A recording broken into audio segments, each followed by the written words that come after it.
नमस्कार दोस्तों, कैसे आप सभी का आपके अपने YouTube चैनल लॉकुल पर स्वागत है। दोस्तों, आज हम किसी सब्जेक्ट पर चर्चा नहीं करेंगे। आज का यह सीरीज़ किसी लेक्चर पे नहीं है, बल्कि एक इम्पॉर्टेंट टॉपिक पे हम चर्चा करने जा रहे हैं और वह टॉपिक है how to crack judiciary service examination. यानी कि जो हमारे जुडिशरी के एग्ज़ाम्स होते हैं उन्हें हम कैसे क्रैक करें, हमारा फाइनल सिलेक्शन कैसे हो। देखिए, जब मैं जुडिशरी की एग्ज़ाम की बात कर रहा हूँ तो उसमें सिर्फ सिविल जज की बात नहीं है, बल्कि उसमें एपीओ यानी जो आपके अभियोजन पदाधिकारी की परीक्षा होती है उसकी भी बात कर रहा हूँ। एडिशनल डिस्ट्रिक्ट जज यानी हायर जुडिशरी होती है उसकी भी बात कर रहा हूँ, और जो जीएलओ का आपका एग्ज़ाम होता है उसकी भी मैं बात कर रहा हूँ। आप में से बहुत सारे बच्चे एक गलती करते हैं, इवन 90% बच्चे यह गलती करते हैं कि आपको यह लगता है कि आप अगर पूरी किताब को रट लेंगे, पूरी किताब को पढ़ लेंगे तो आपका फाइनल सिलेक्शन हो जाएगा। यही गलती आप सभी करते हैं। पूरी किताब रटने से अगर सिलेक्शन हो जाता तो जितने भी हमारे लॉ ग्रेजुएट्स हैं उन सभी का फाइनल सिलेक्शन किसी न किसी कॉम्पिटिटिव एग्ज़ाम में हो जाता। सोचिएगा ज़रा, क्या ऐसा पॉसिबल है? नहीं है, क्योंकि जो कॉलेज में पढ़ाया जाता है वह आपके कॉलेज के सिलेबस के हिसाब से पढ़ाई होती है। वहाँ कोई स्ट्रेटेजी नहीं है, वहाँ यही है कि आपका चैप्टर है, आपका जो सिलेबस है उसे पूरा करना है और आपका एग्ज़ाम होना है, आपका जो सेशन होता है वो कंप्लीट हो जाना है, दैट्स ऑल।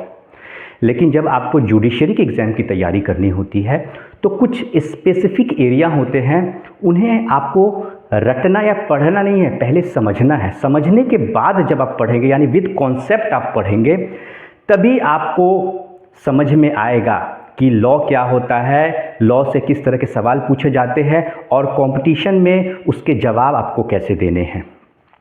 थोड़े देर के लिए मान लीजिए कि आपने रट के पूरी किताब को अच्छे से घोर के पी लिया और पीटी आपका निकल गया।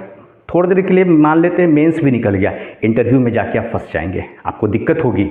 मैं आपको बता रहा हूँ, अपने एक्सपीरियंस के आधार पे बता रहा हूँ, बहुत सारे हमारे कलीग्स हैं उनके एक्सपीरियंस के आधार पे बता रहा हूँ। एक लंबा अनुभव है मेरे पास और करंट का अनुभव है, उसके आधार पे बता रहा हूँ। क्योंकि कंपटीशन बढ़ गया है। पहले समय था, पहले के समय में आप कोई भी किताब खरीद के, कोई भी गाइड खरीद के, कोई भी बेयर एक्ट लेके आप रट के पढ़ के निकाल लेते थे, लेकिन अब वो पॉसिबल नहीं है।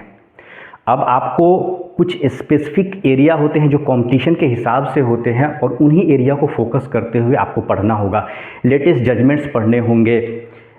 उसके बाद जो लॉ का इंटरप्रिटेशन होता है वह समझते हुए आपको समझना होगा, और जब आप समझ के आप पढ़ेंगे, जब आपका कॉन्सेप्ट क्लियर रहेगा तो आपको पढ़ने में, समझने में, लिखने में दिक्कत नहीं होने वाली है।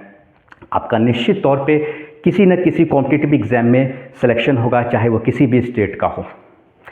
दूसरी बात मैं आपको बता दूं कि आप सोचते हैं कि पूरे बेयर एक्ट को हम एकदम रंग दें। देखिए, बेयर एक्ट रंगने से कुछ नहीं होगा। बेयर एक्ट को रंगिएगा, रंगते रह जाइएगा। मान लीजिए आपने कॉन्स्टिट्यूशन ही है, कॉन्स्टिट्यूशन को आपने पढ़ना शुरू किया, पूरा आपने पढ़ लिया अच्छे से, पूरा प्रीएम्बल रट लिया। जबकि मैं आपको बता दूँ, यही आप गलत, प्रीएम्बल आपको नहीं रटना है। अगर आपको प्रोफेसर नहीं बनना है, आपको एग्ज़ाम क्लियर करना है, सिविल जज बनना है, एपीओ बनना है, एडीजे बनना है, जीएलओ बनना है, या यूपीएससी में अगर आपका लॉ का सब्जेक्ट है तो वहाँ आपको एग्ज़ाम क्लियर करना है। आपको प्रोफेसर नहीं बनना है। प्रोफेसर बनना है दूसरी बात है, ठीक है।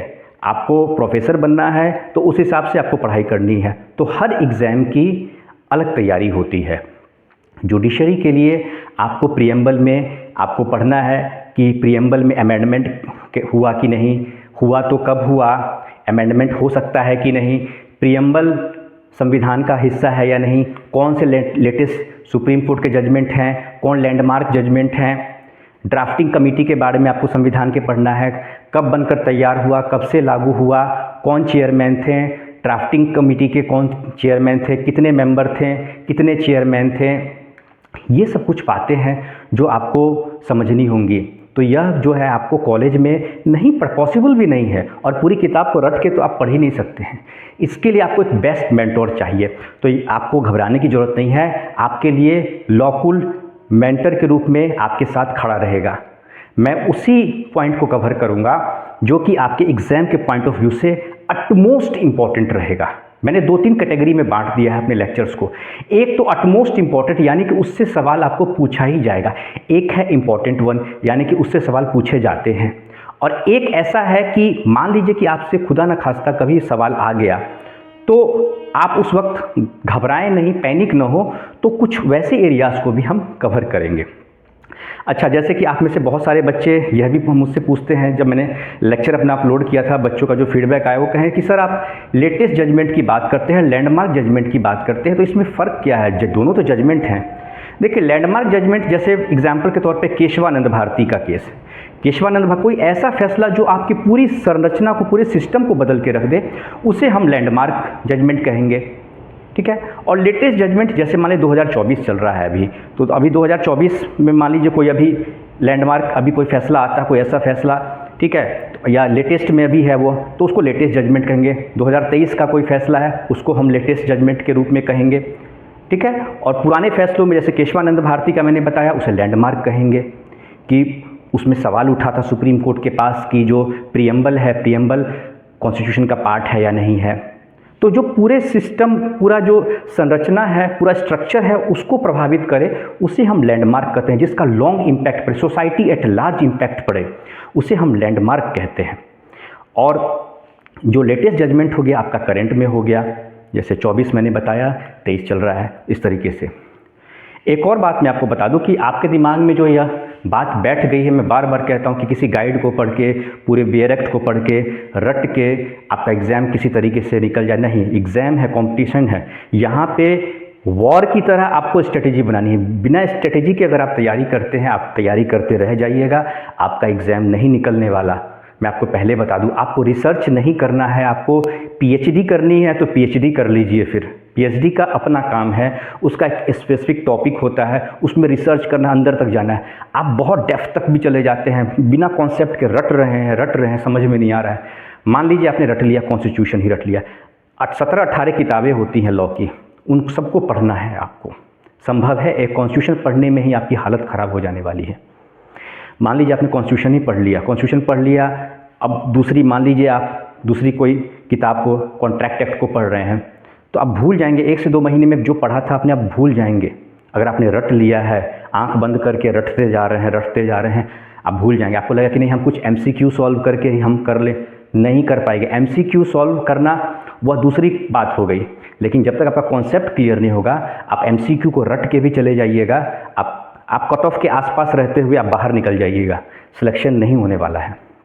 तो इन्हीं सब बातों को लेते हुए मैंने अपने YouTube चैनल लॉकुल पर लेक्चर सीरीज़ की शुरुआत की है। जो मेरा अपना अनुभव है, जो मेरे साथी जो जुडिशरी एग्ज़ाम में फाइनल सिलेक्शन ले लिए हैं, या जो अच्छे मेंटोर हैं, उनके साथ रहते हुए जो मुझे एक्सपीरियंस मिला है, उसके आधार पे ही मैंने आप सभी के लिए एक ऑनलाइन प्लेटफॉर्म के माध्यम से ऑनलाइन क्लासेस शुरू की हैं। अभी आप चैनल पर जाएंगे तो आपको भारतीय नागरिक सुरक्षा संहिता का इंट्रोडक्शन पार्ट यानी एक वीडियो मैंने अपलोड कर दिया है। मैंने कॉन्स्टिट्यूशन के 2 वीडियो अपलोड कर दिए हैं, जिसमें कि इंट्रोडक्शन पार्ट को मैंने कवर किया है। पूरी ड्राफ्टिंग कमेटी कब बनकर तैयार हुआ था, कब से लागू हुआ था, यह सब कुछ मैंने कवर किया है इन डिटेल। आप हिस्टोरिकल बैकग्राउंड में आप जाएंगे, यह सब कुछ मैंने कवर कर रखा है। दूसरा लेक्चर जो मैंने कॉन्स्टिट्यूशन का कवर किया हुआ है, उसमें मैंने प्रीएम्बल की बात की है। तीसरा लेक्चर भी मैंने रिकॉर्ड कर लिया है, वह मेरे फेसबुक पेज पर है, मैं यूट्यूब चैनल लॉकुल पर भी उसको अपलोड कर दूंगा, 1 से 2 दिन में अपलोड हो जाएगा वह। तो अब देखिए, आपको कोई डाउट होता है, आप बिल्कुल डाउट पर आप सवाल पूछिए। डाउट सबसे पहले क्लियर होना चाहिए, शंका आपके मन में नहीं रहनी चाहिए। तो दोस्तों, बिना देर किए हुए अभी से आप रणनीति के साथ अपने जुडिशियल सर्विस एग्जामिनेशन की तैयारी शुरू करें। नमस्कार।